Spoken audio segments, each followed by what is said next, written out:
For me, I think it really is about the time and the space, and I'm able to do it more quickly now after years of doing it than I used to be able to.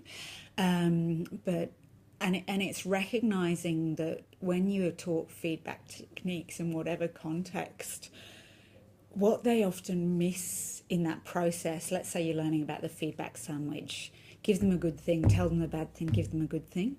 That model doesn't work for me. I find it a bit in my head, I would say disingenuous, but what I mean by that is it's not authentic, and I think it's important to be authentic in how you approach things.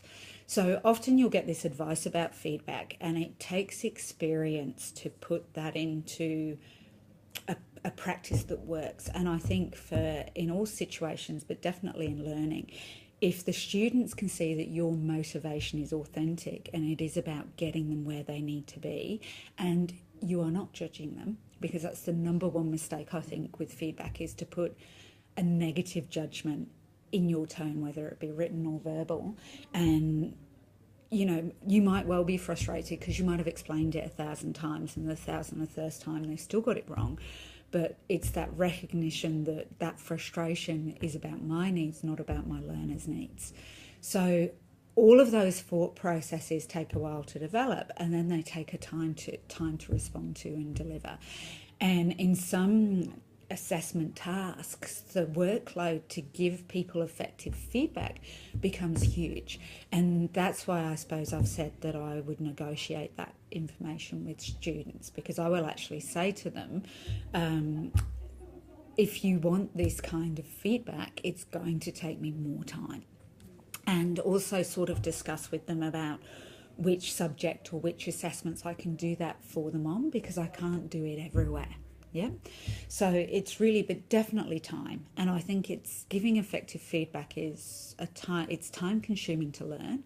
It is about developing your emotional intelligence and relationship managing and social awareness, to use the theory. Sorry, I'm teaching that this semester, so it's at the front of my head.